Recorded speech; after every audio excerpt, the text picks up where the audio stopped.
Hi, how are you today? Today is February 9th. It is the fifth Sunday in Ordinary Time. And as a reminder, we are reading from the Gospel of Matthew this year, Year A, 2020. The Gospel is very short, so I'd like to read it to you. Matthew 5:13 through 16. Jesus said to his disciples, "You are the salt of the earth.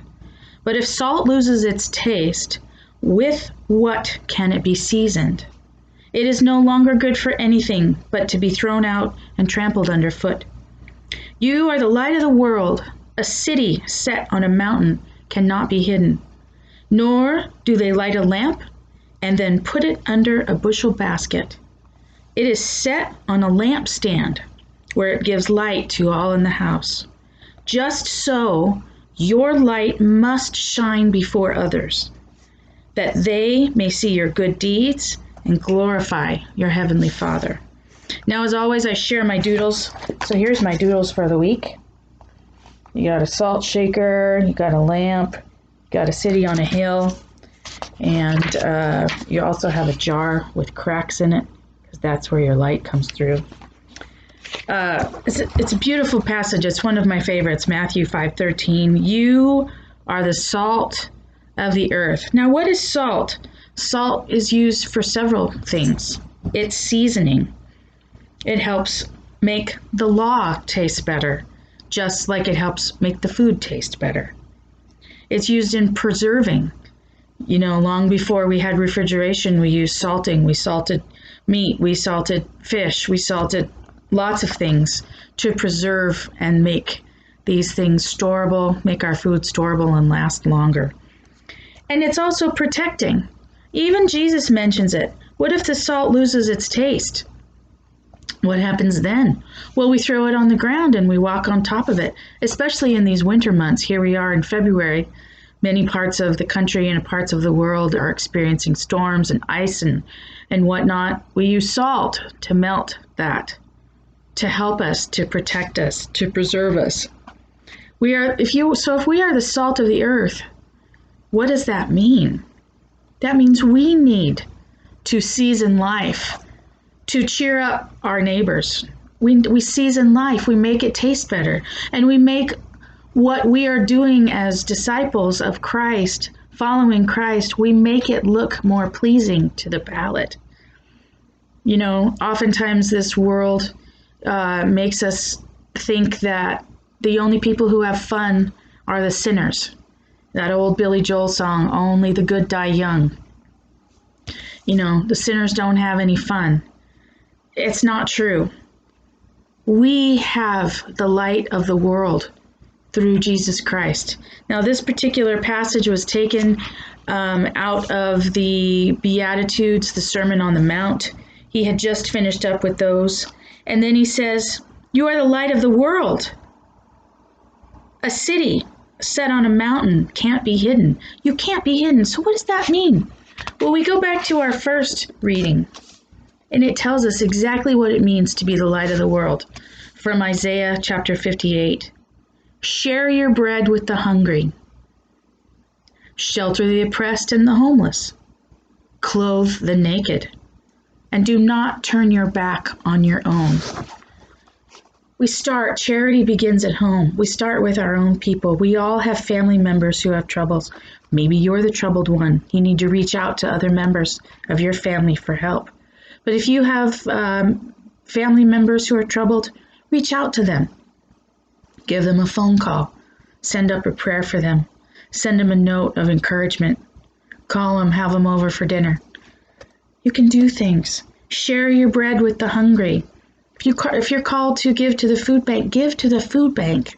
That's what you're called to do. I stopped by my food bank one day, and the man gave me a tour, and he showed all these things they came by from Winco Foods and from different organizations and the government. And I said, "But what is it that I can do as a person?" He gave me two easy things. He said, "Jelly in plastic, because we can't give out jars in our food bags, and cereal. Anytime you see cereal on sale, grab some." This week, The store that I frequent happened to have a digital coupon for Post cereal, 99 cents a box. I bought 5 boxes. That's $5 to the food bank. That's 5 families who get to have cereal for breakfast. It's as easy as that. It's not difficult. Shelter the oppressed and the homeless. Now that's something a little bit more difficult, but we can still do our part. If you see a man on the street begging and you're moved to give him $5, give the man $5. Give the man $1. Send up a prayer. If you don't have any money in your account, smile and wave. Send a blessing to him. It's that easy. Smiling, telling him that you acknowledge his presence, you acknowledge his existence. We are all here because God put us here. Why did he put us here? So we could turn in love to our neighbor, to turn back to God. It's that simple. We are here to love each other. We're not going to get to heaven if we don't. So, in our responsorial psalm, Jesus again is talking about the light from the gospel. The responsorial psalm was, "The just man is a light in darkness to the upright." Light shines through the darkness for the upright.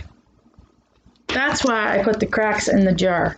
If your lamp is inside of this jar and you've got it closed up tight, there is no light coming out. But as soon as you crack your armor, your heavily armored soul, the light will come out. That's what it's all about. Or you put it under a bushel basket, the same thing. Here's your light inside, it's burning and you're not helping anybody.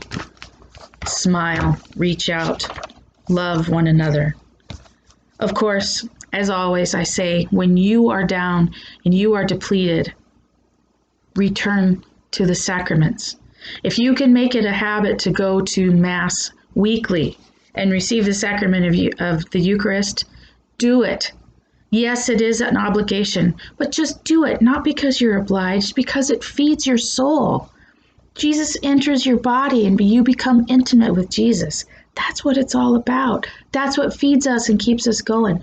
And by golly, if you can make it to a daily Mass, any day of the week you have a day off, you look through your bulletins or other churches around and there's a Mass that you can go to in the week, go, for it only enhances what's already going on at the Sunday Mass.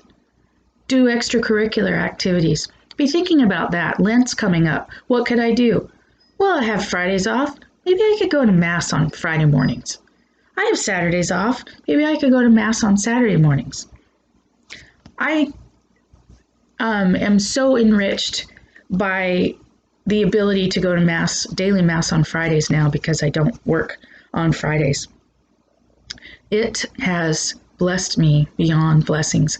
I can't give you examples, but it just enhances everything that's going on in my Sunday life.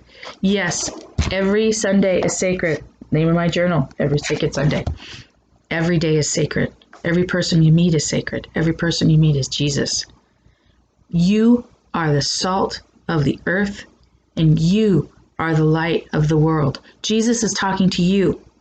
Jesus is talking to me. He's also talking in plural, in community. Become a member of a community and reach out. If you're scared to do it alone, join a club that does what you want to do in ministry. That might give you the courage to reach out. Go out 2 by 2. Love each other. Pray for each other.